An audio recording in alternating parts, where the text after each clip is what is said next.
saksikan dan jangan lupa bunyikan loncengnya dan juga subscribe ya.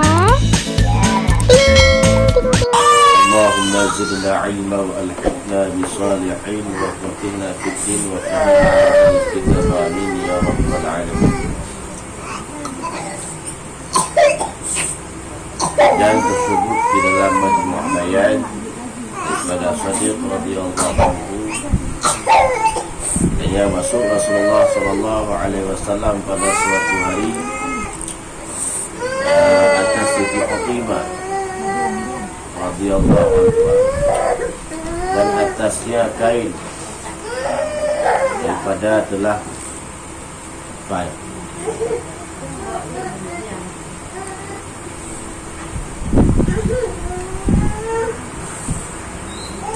Abal bulu unta, dan ia duduk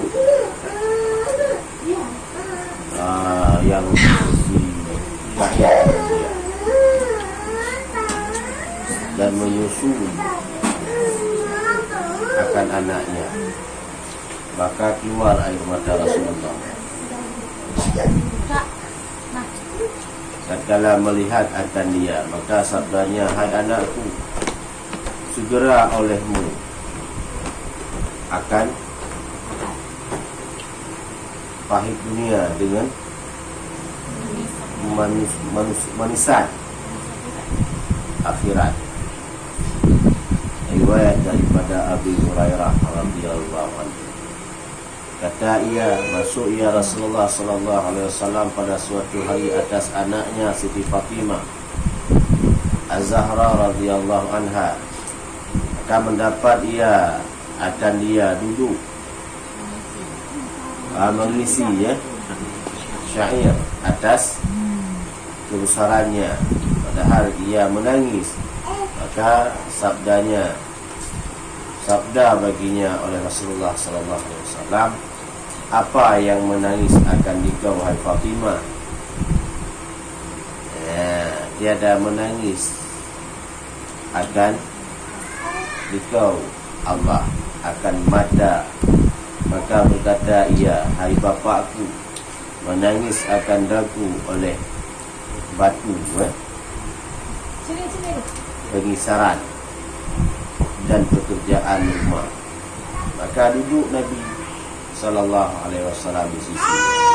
Maka berkata ia, "Hai bapakku, daripada karunia engkau bahwa engkau minta bagiku akan Imam Abu Hasan, bahwa ia beri suatu jariah supaya menolong ia akan daku atas pengisaran dan atas pekerjaan rumah." Maka tatkala mendengar Nabi sallallahu alaihi wasallam akan perkataan, datang ia kepada pengisaran dan mengambil ia akan syair dengan tangannya yang mulia dan menghantarkan di dalam pengisaran, dan bersabda ia, "Bismillahirrahmanirrahim." Maka berpusing ia sendirinya dengan izin Allah Ta'ala. Maka menghantar ia akan syair dengan tangannya yang mubarakah, dan berpusing batu pengisaran itu dengan sendirinya, dan mengucap tasbih ia akan Allah Ta'ala dengan beberapa lirat yang bersalah-salahan hingga habis syair. Kasabdanya alaihi salam bagi batu pengisaran itu, "Diam olehmu biiznillah Ta'ala." Maka diam ia, dan berkata ia dengan lidahnya yang fasih, "Ya Rasulullah, demi Tuhan yang membangkitkan akan engkau dengan sebenar Nabi, karena jika engkau suruh akan daku bahwa aku kisarankan syair masyrik dan maghrib, niscaya aku ayo kisarankan dia sekalian, bahwasanya aku dengar di dalam kitab Allah Ta'ala."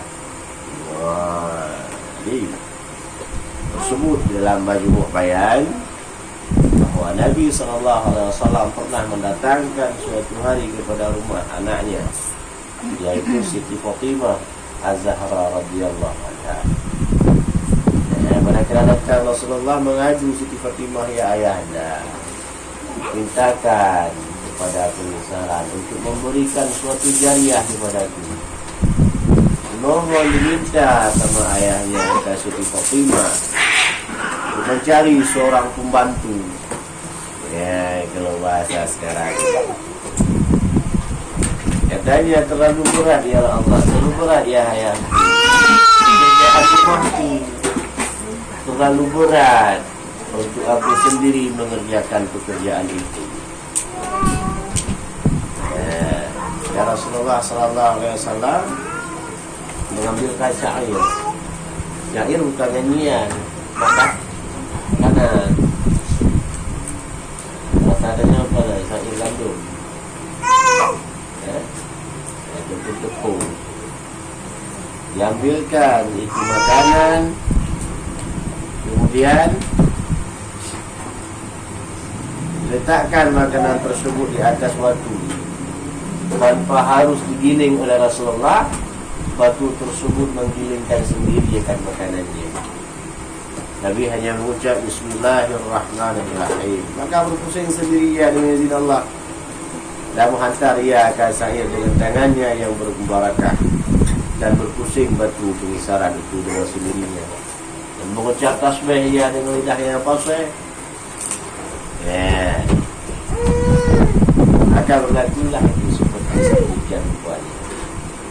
Kau berkata sang batu tersebut, seandainya engkau perintahkan ya Rasulullah akan batu-batu yang ada daripada masyrik sampai kepada maghrib, maka mereka akan berputar dengan sendirinya.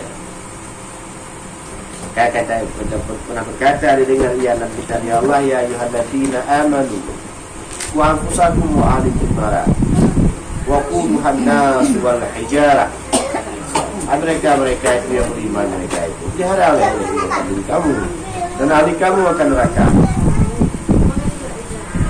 Yang bermula kayu apinya itu adalah manusia dan batu. Maka aku takut ya Rasulullah bahawa ada aku daripada batu yang masuk neraka. Kata sabdanya Rasulullah artinya suka olehmu, maka bahwasanya engkau daripada batu maligai Fatimah Az-Zahra dalam syurga. Maka selesai.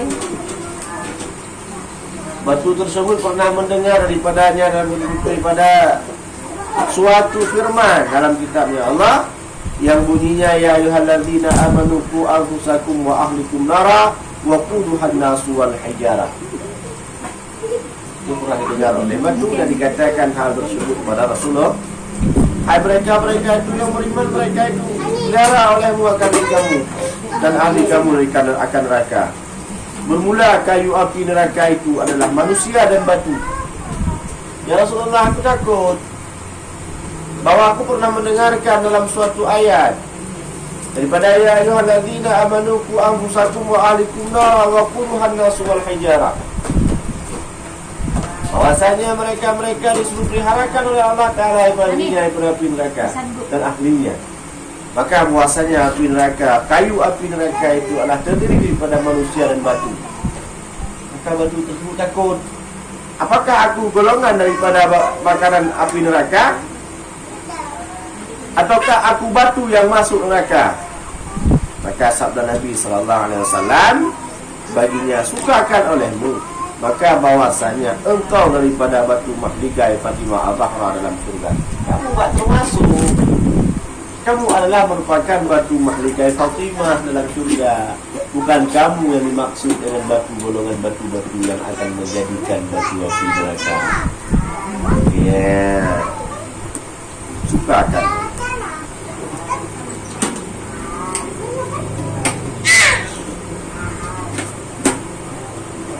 Dan dia maka sabdanya Nabi SAW bagi anaknya Fatimah Az-Zahra, jikalau menghendaki Allah Ta'ala, hai Fatimah, niscaya mengisir batu rahim itu dengan sendirinya.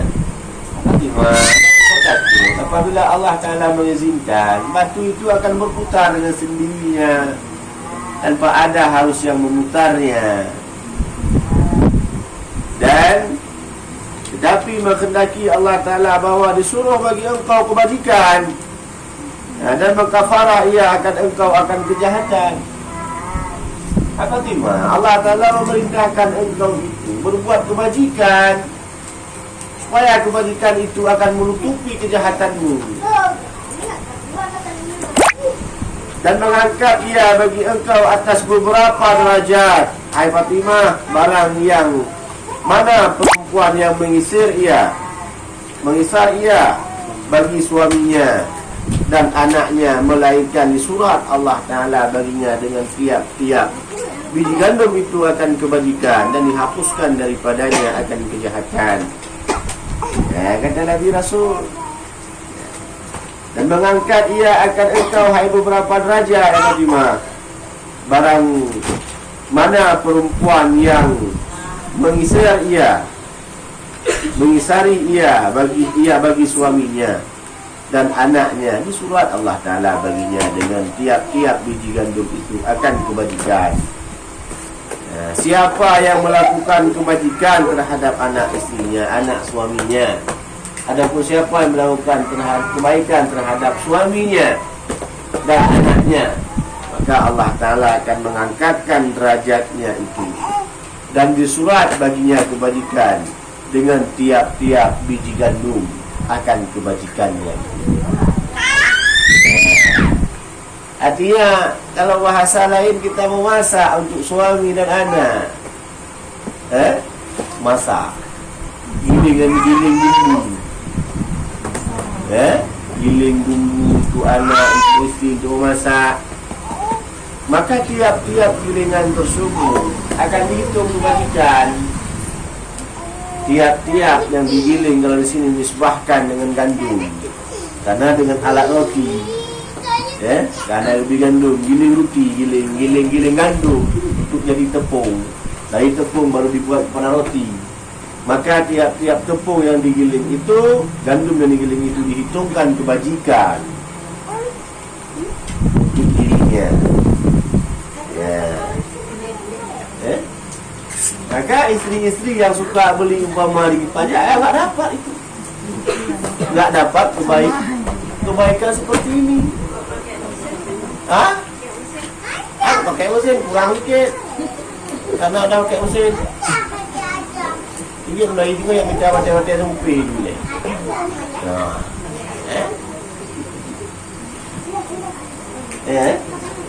Kalau misalnya ada yang untuk jualan, mesin tu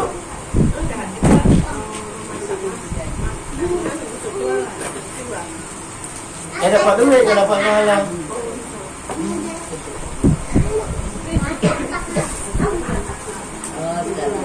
Jadi yang memasak, yang melakukan untuk kebajikan untuk suami. Kan kalau jualan untuk suami orang kan, bukan suami sendiri ya. Udah terbalik. Dia dapat duit, dia dapat jualan. Sekali kita tak punya suami. Boleh juga umpama kita untuk mencari lebih, berarti pahala ini nggak kita dapatkan. Karena yang kita dapatkan seperti ini hanya semata-mata kita untuk melakukan khadim kita kepada suami.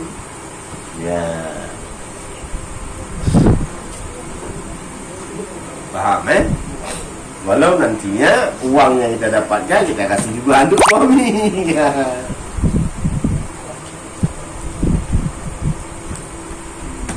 Dan dihapuskan daripadanya akan kejahatan, dan diangkatkan baginya akan derajat. Fatimah, barang mana perempuan yang berpilih ia daripada ketika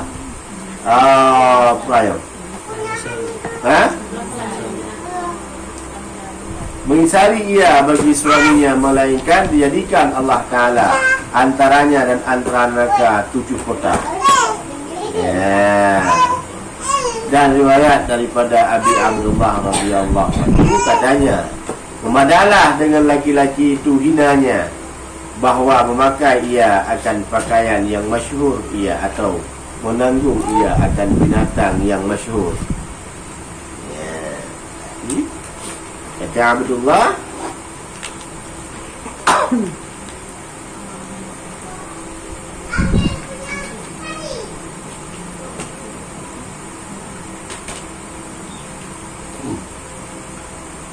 dia kata Abdullah, kata Abi Abdullah radhiyallahu anhu, katanya, memilih, memadalah dengan laki-laki itu hinanya, bahawa memakai ia akan pakaian yang masyhur ia, atau menanggung ia akan binatang yang masyhur. Dan daripadanya radhiyallahu anhu berkata dia, bahwasanya Allah Ta'ala murka ia akan yang masyhur.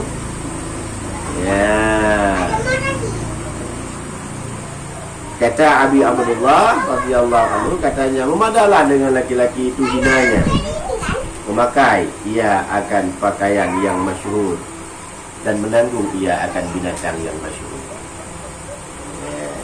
Katanya Nabi, kata Abdullah, cukuplah engkau dengan laki-laki itu hinanya, terimalah engkau walau laki-laki itu hina.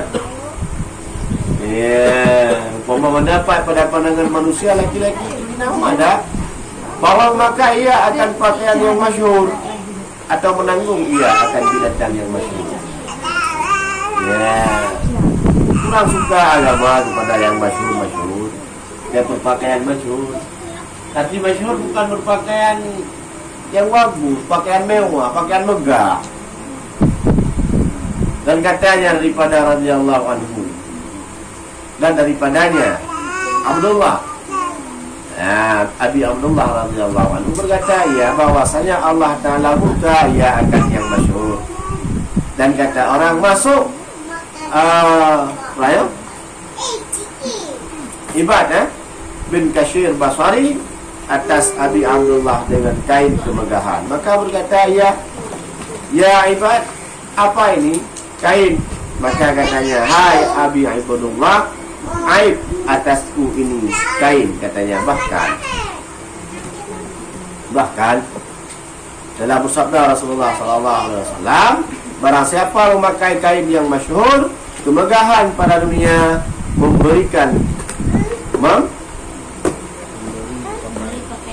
memberi pakai akan dia Allah Ta'ala kain kehinaan daripada hari kiamat.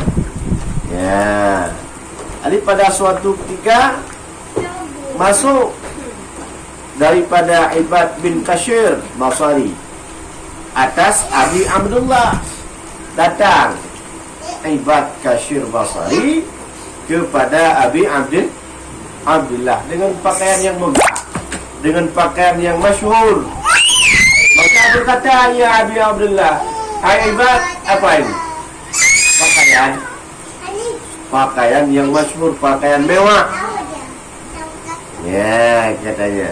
Maka kata Abi Abdullah, memakai kain yang masyhur, kemegahan pada dunia, memberi pakai akan dia Allah Ta'ala kain kehinaan pada hari kiamat. Kata Ibad, siapa yang mengkhabarkan engkau dengan ini? Katanya, hai Ibad, engkau Tahmad akan daku telah mengkhabarkan laku demi Allah oleh bapa-bapa daripada Rasulullah sallallahu alaihi wasallam. Ditanya oleh Ibad, siapa yang mengkhabarkan akan kau? Demi Allah, aku dikhabarkan oleh bapa-bapa aku daripada Rasulullah sallallahu alaihi wasallam. Rupanya yang memberi khabar, yang memberitakan bahwasanya siapa yang memakaikan pakaian yang megah pada dunia, maka akan dipakaikan pakaian yang hina oleh Allah Ta'ala pada hari kiamat. Siapa yang Rasulullah sallallahu alaihi wasallam. Dan daripada Abi Hasan radhiyallahu anhu, tiada ada suatu yang terlebih megah kepadanya daripada memakai kain yang masyhur, dan adalah ia menyuruh dengan kain yang masyhur. Maka disalam akan dia di dalam ibar dan dipakaikan akan dia. Wallahu a'lam. Kata Habib Hasan radhiyallahu anhu, tiada ada suatu yang terlebih murka kepadanya daripada memakai kain-kain yang masyhur. Ya, kata Habib Hasan, Allah Ta'ala lebih murka kepada orang yang suka memakaikan pakaian yang masyhur, yang megah-megah. Ya, gampang ini. Kalau kita rasanya pakai pakaian biasa nampak kotor. Apa yang siapa yang terlalu mewah pakaian itu, rasanya kalau belum kita beli belum bisa tidur nyenyak kita. Ya. Padahal jelas kata Nabi itu adalah suatu kemuliaan.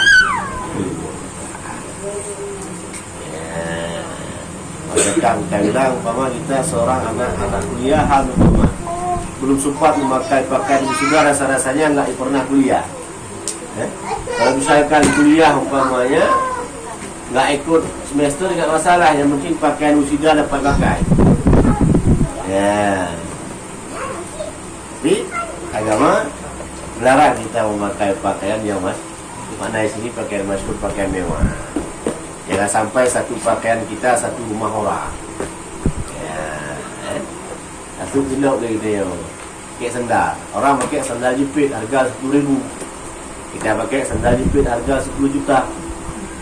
Ya. Orang pakai pakaian biasa harga 100,000. Kita pakai pakaian mewah harga 100 juta. Mudah Allah. Tidak dianjurkan. Standar nasional lah, SNI aja. Ya. Kalau kekayaan yang lebih, tidak ada urusan dengan kekayaan. Abdurrahman bin Auf itu kaya orangnya, kepada sahabat Nabi. Tapi pakaian dia. Ya. Oh, enggak. Ya. Tidak menurut kekayaan. Tidak menurut kekayaan. Bapak kurang kekayaannya. Ditawarkan gunung emas oleh Allah Ta'ala, tapi Nabi menolaknya.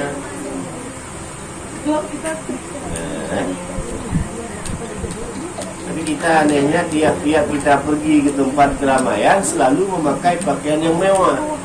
Seolah-olah hanapai kain mewah, bapak undangan hari ini undangan. Sibuk sekali buat undangan orang, sekali jahit tadi.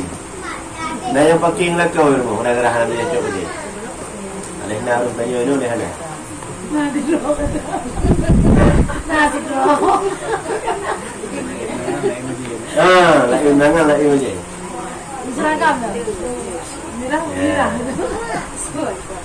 Nah, itu kira ya. Dia dah pergi ke undangan, baju dah steady, muka dah diplaster, jempol, tangan sudah langkah tanya kita baru. Seolah-olah kita pengantinnya. Ngasadung hiasan kita dengan hiasan pengantin sama. Yang Pak Jaro namu yang utang jauh lekomu tak ada. Pinjam dia. Tu gelang dia pakai gelang-gelang besar. Kalau aku pakai siti luar lah. Pokoknya dulu aku pinjam. Di dalam gatal tu, di luar gitu. Pinjam. Sampai mas tasi. Senang. Kapan enggak senang bisa datang perampok. Pulang kita di pesta dirampok. Oh, mak baru nyesal. Perampok minggu tu sebenarnya rampok mas nasi.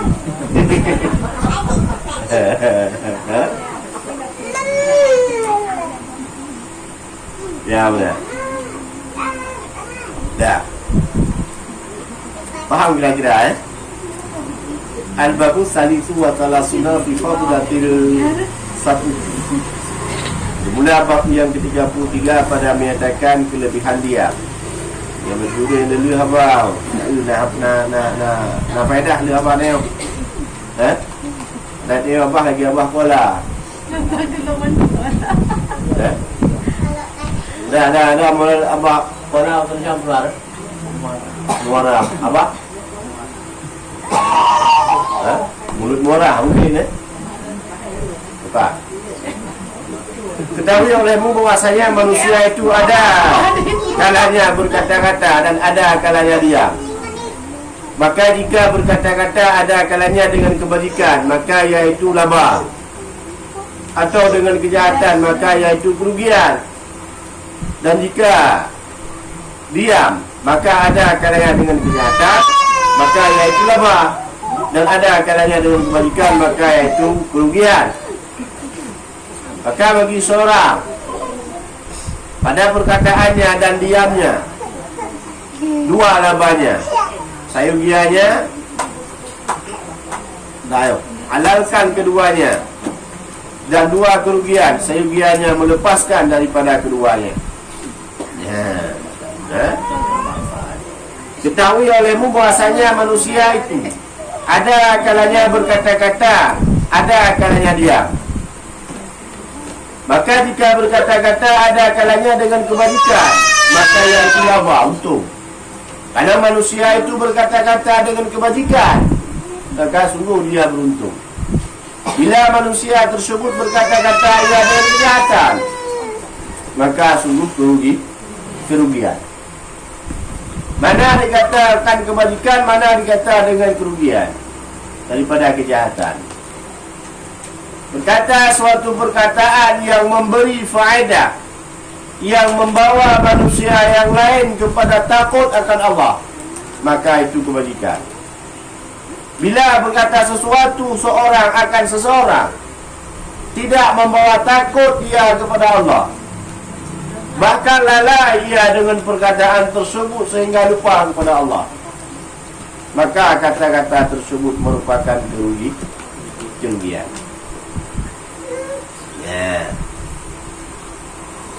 Kira-kira perkataan kita yang kita ucapkan selama ini membawa kita takut kepada Allah atau membawa kita lebih murka kepada Allah, lebih lalai kepada Allah? Diorang dulu. Atau melalaikan kawan kita yang sudah takut kepada Allah dengan perkataan itu. Dia ada berkhabar tanya, makin dia agak ke Allah atau makin orang lalai kepada Allah. Dan jika diam, maka ada kalanya daripada kejahatan, maka iaitu laba. Dan ada kalanya daripada kebajikan, maka iaitu kerugian. Begitu pula dengan diam seseorang. Bila dengan diam tersebut membawa kebajikan, maka untung. Adapun diamnya tersebut daripada kejahatan, maka rugi.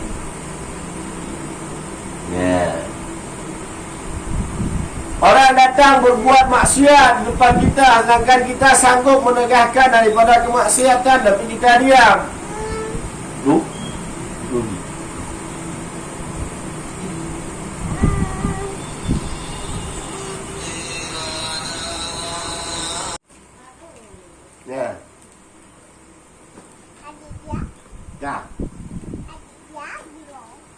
Begitu juga dengan diam. Dua labanya, sayugia, menghasilkan keduanya, dan dua kerugian, sayugianya melepaskan daripada keduanya. Qala Nabi sallallahu alaihi wasallam, afiyatun asyaratun ajza'an tas'atu fi as-samti wa wahidun fi uzlati anin nas. Sabda Nabi sallallahu alaihi wasallam, bermula afiat itu 10 juzuk. 9 juzuk di dalamnya diam. Dan yang ke-10 di dalam menjauhkan daripada manusia, meriwayatkan akan dia oleh Ismail Yalmi daripada Abi Anas. Dan yang demikian itu apabila terkaya ia daripada manusia dan terkaya manusia daripadanya. Kebaikan, kata Rasulullah, ada 10 kebaikan, afiat, kesehatan ataupun kejahitan. Daripada 10 juzuk, 10 bahagian. 9 daripadanya itu adalah diam. 9 juzuk kepada dia lebih banyak diam daripada berkata-kata. dan cuma satu lebih banyak daripada kacang. Adapun apabila menyeru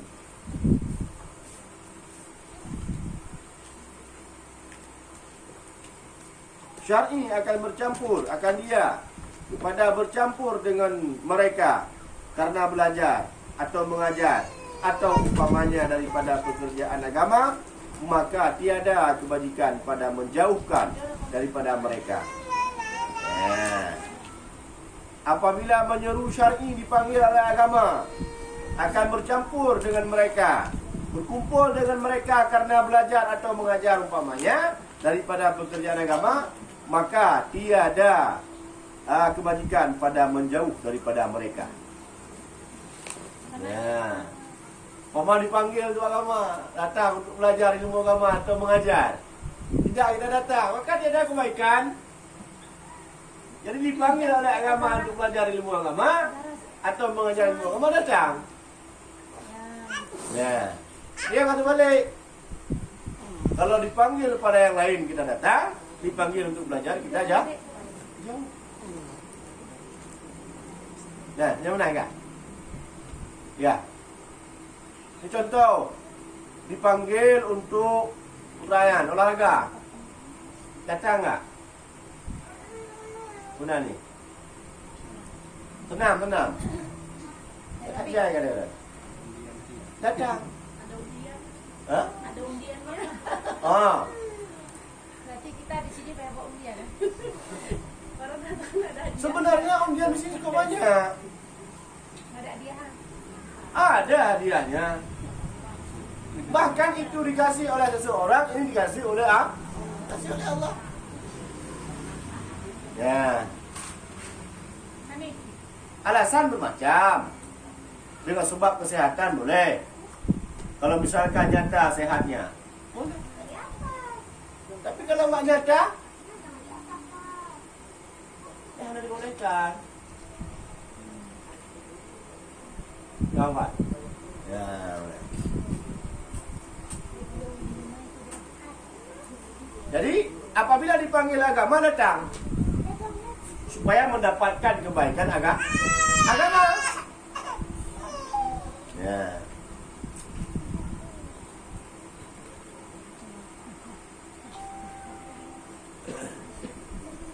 Makalah.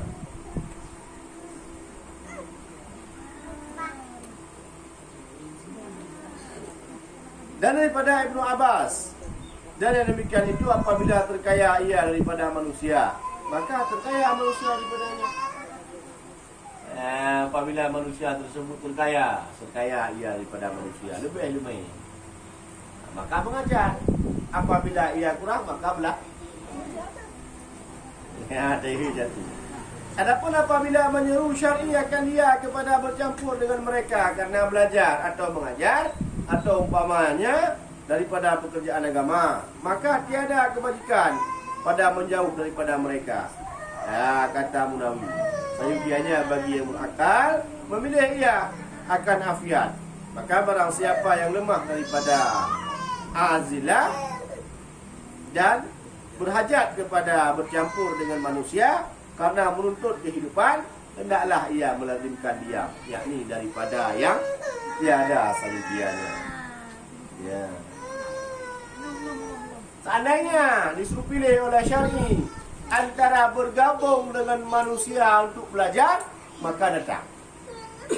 Dan begitu juga sebaliknya, apabila disuruh oleh agama ataupun disuruh oleh dunia, disuruh oleh orang untuk bergabung dengan manusia tujuan untuk kehidupan, maka lebih bagus di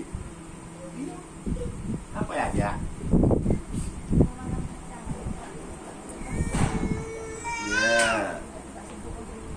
Dan pada setengah riwayat, juzuk yang ke-10 dalam meninggalkan keduanya duduk dengan orang jahat. Ya, jangan duduk dengan orang jahat. Ya, dalam meninggalkan sekedudukan dengan orang jahat, menjauh daripada orang yang jahat. Arti orang jahat bukan mesti dengan perampok, bukan mesti dengan pencuri, bukan mesti dengan semesti-mesti dan lain-lainnya. Termasuk orang yang jahat itu yaitu orang yang meninggalkan sembahyang. Orang jahat. Walaupun dia baik dengan jiran dan tetangganya, tapi dia itu tidak baik pada agamanya, maka tergolong dia kepada orang jahat. Ya. Kawan ini. Nango dumbo. Jadi apa harus kita tinggalkan? Bukan kita tinggalkan. Kita mengajak dia kepada kebajikan. Jangan sampai gara-gara kita mengajak dia kepada kebajikan dia tidak mau, kita pula yang terjerumus kepada kejahatan. Qala Nabi sallallahu alaihi wasallam, likulli syai'in najasatun wa najasatun raya lisani al-badat latuna. Dan sabda Nabi sallallahu alaihi wasallam, bagi tiap-tiap sesuatu itu najis. Dan najis lidah itu berkata yang keji, dan jikalau benar sekalipun. Dan pada riwayat Tabrani daripada Ibnu Umar, tiap-tiap sesuatu itu najis. Najis lidah itu yaitu berkata yang keji-keji, walau perkataan keji itu benar adanya. Berkata dengan perkataan yang tidak baik, walaupun benar.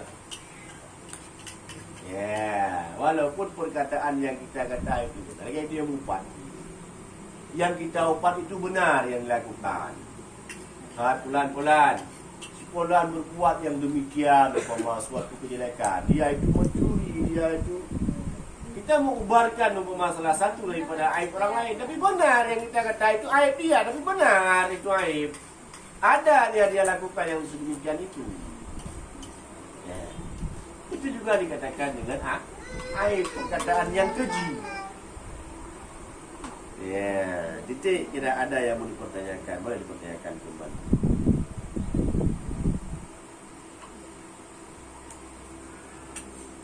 Bagaimana dengan pekerjaan orang yang melawan? Dosa. Jadi, hasil yang dibawa pulang ke rumah barang haram. Walaupun bukan barang haram, hasil yang diperdapatkan daripada perbuatan yang haram, satu pendapat mengatakan haram makan. Ya. Artinya ditolak amalannya apabila dia mengata sesuatu dengan perkataan dia menciptakan lalainya orang lain. Ya. Dengan bahasa dia melalaikan orang lain, menciptakan tawa kepada orang lain. Sengaja dia menciptakan bahasa agar tertawanya orang lain. Kalau bahasanya buat lucu-lucuan. Ya, satu bahasa lucu yang dia katakan itu menciptakan tawa bagi orang lain, maka ditolakkan amalnya selama 40 tahun. Tahu? Kata yang kata-kata itu menciptakan tawa lucu bagi orang lain.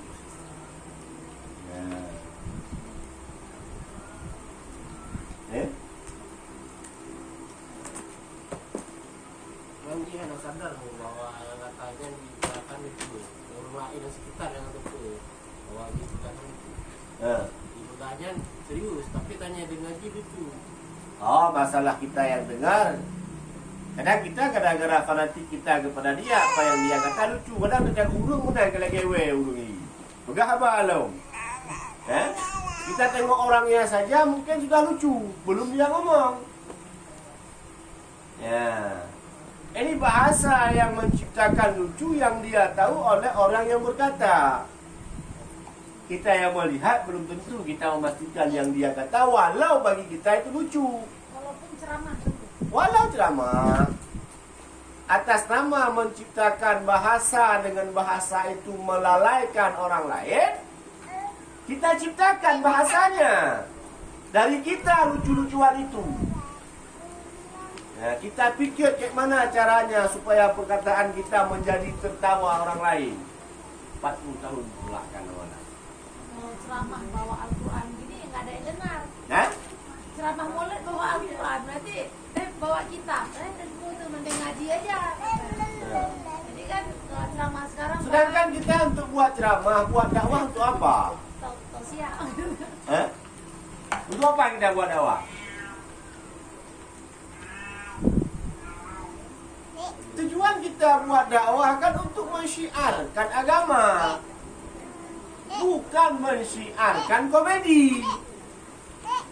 Kalau misalkan orang yang mendengar dakwah hanya mencari lucu-lucuan, bukan dia ingin mendengarkan agama, mencari komedi.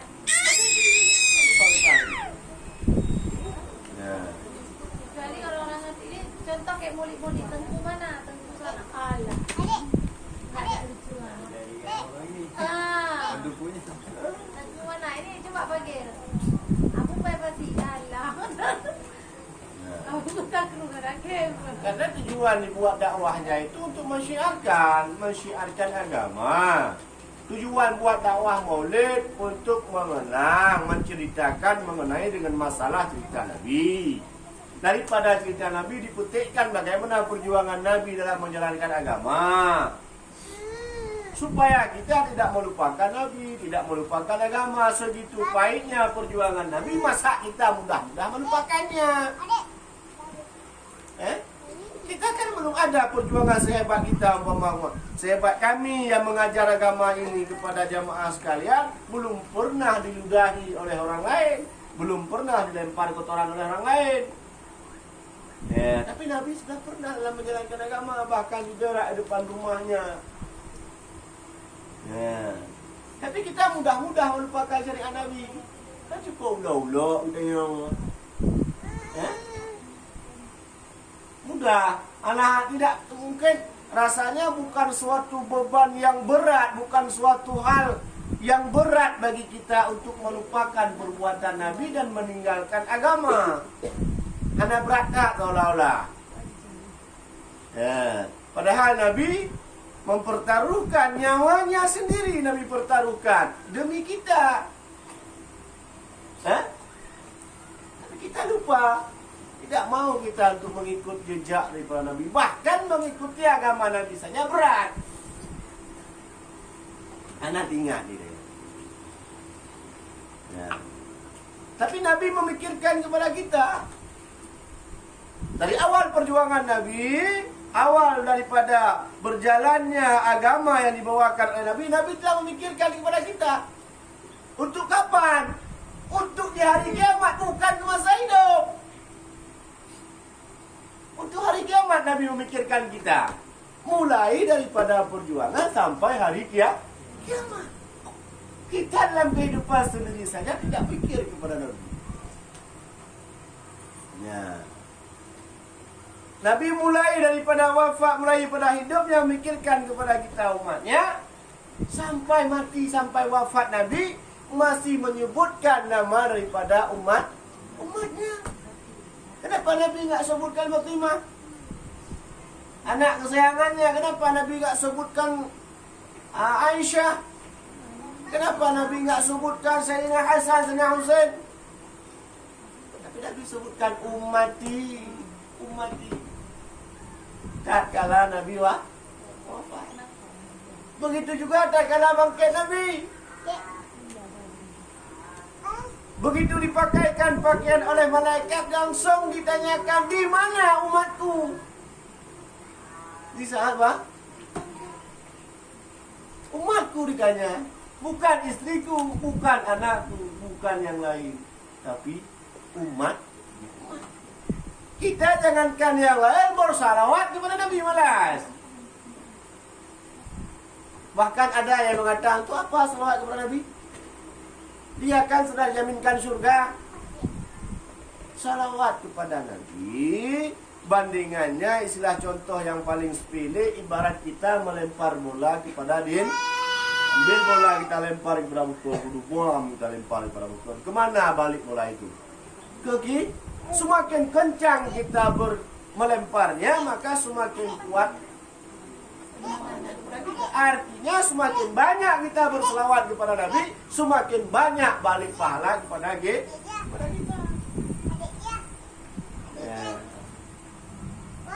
Mana sampai kita berselawat?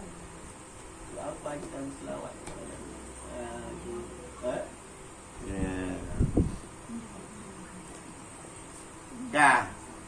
Man katara kalamihi kasara saqatahu.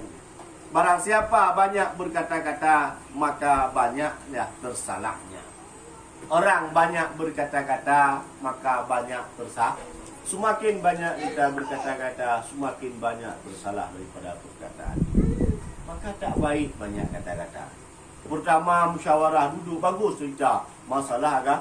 Kayak gini, pulang sini, oh mak semalam cantik kali surahnya. Apa masalah? Oh, mengenai cinta kepada Nabi, mengenai dengan masalah banyak berkata-kata. Jawab si Polan sampingnya, betul enak surah semalam. Tapi herannya si Polan segitu enak surahnya, enggak mau ngaji kam teluk lempu orang. Nah, sambungnya lagi, betul kawan itu pun capek wajaknya, enggak mau dia. Begitu wajak dapat keyboard, duluan dia yang pergi. Kam ramah itu. Ya. Maka semakin banyak berkata, semakin banyak kesalah. Maka usahakan berkata-kata itu dengan suatu hal yang berfaedah pada agama. Ya. Yang malam marusa tam cikut masalah duit malam boleh apa pun boleh. Ada kurang tu buat hal itu lagi buat. Adanya ada kornya bermakan. Kan malai nak tentu. Apa malai tu? Ya ku dua cek malai berjual sam.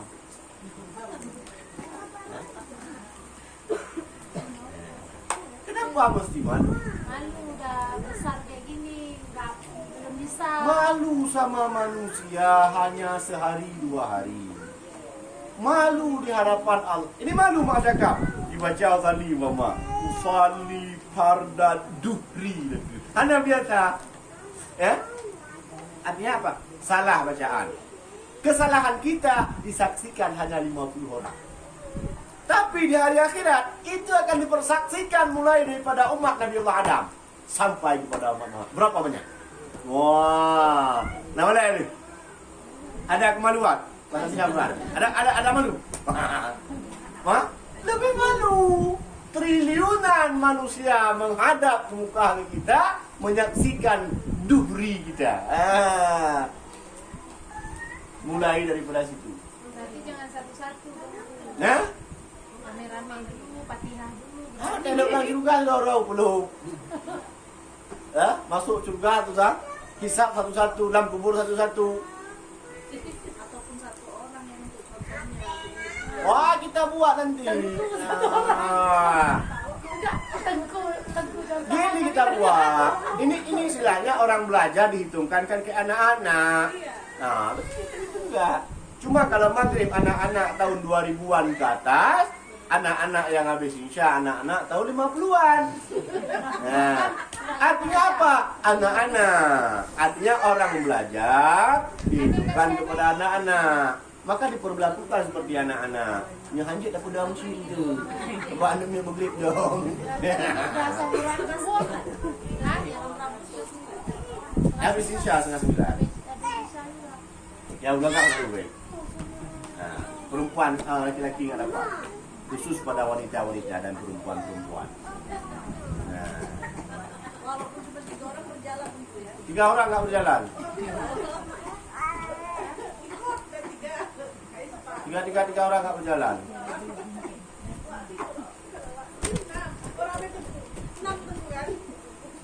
Tapi yang ikut betul-betul. Oh, betul-betul yang ikut. Nanti di-string sekali lagi, disortir sekali lagi, dibuat mungkin akan dipindah jadwal itu kalau nggak malam Sabtu, malam Minggu sekali lagi. Ya. Itu akan ada sortiran khusus nanti yang nggak boleh itu. Sekolah nggak bisa. Nggak ada. Berarti kalau yang ngejek itu. Nah, malam Rabu ini berarti dipraktekkan sama askar. Ya. Dia yang baca pertama, yang lain ikut dulu. Nanti malam besok, malam Rabunya aku bagikan nanti tagnya. Dibagikan tag. Kena giliran malam Rabu ini, nggak bisa datang. Halangan. Nanti malam Rabu dibagikan tag nanti, ada buku yang dikopikan. Ini halangan juga.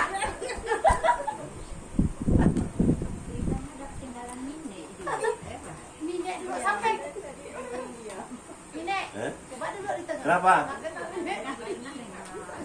Belajar. Masa guru nggak bisa? Lagi Kok tahu?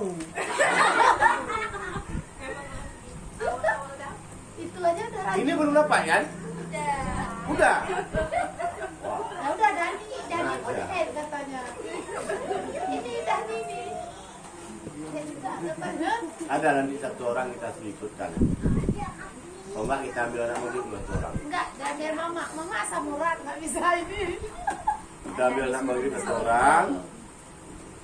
Atau biar ibu yang praktekkan nanti.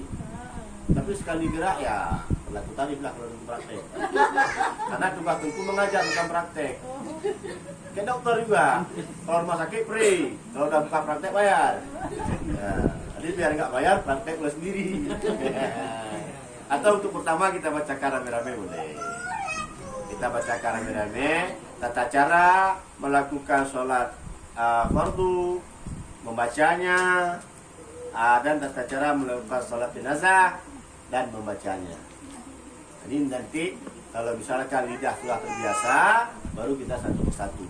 Tapi jangan pernah menolak satu persatu itu. Oh, maksudnya enggak malam ini giliran sekolah. Oh enggak. Oh, takut juga. Bisa Berarti tengok paling yang datang. tua aja tidak suruh satu.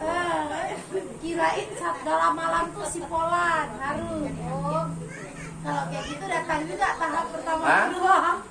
Dia dikasih kejutan. Oh, enggak. Untuk tahap pertama enggak dipakai rotan. Nah. Ya? Nah, ya nu. Kan ada pertanyaan sih. Kawai dia ada, ya menyebut tayo pun aku malam numpuk dia. Dia nak laju. Ya. Karena bedai tidak merah hidup isu. Kan dia ada uji buku wajah dia malam merota yo tang bibi malam juga dengan tahan.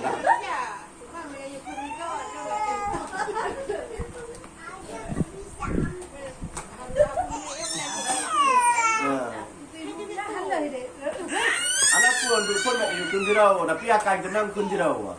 Ya maksudnya berapa bulan ke depan. Oh.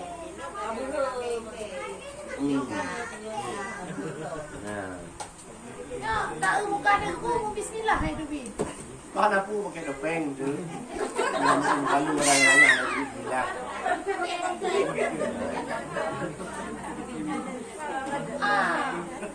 Bila memang hana lego lebih agak hidupin.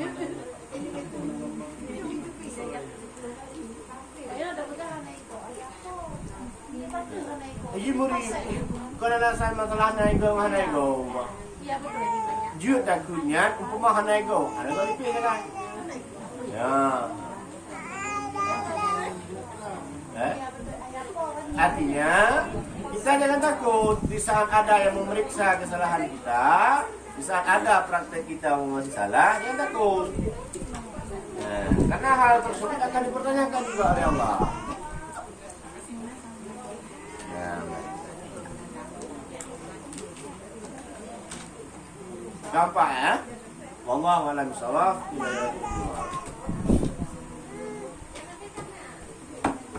Sallallahu ala Muhammad sallallahu alaihi wasallam sallallahu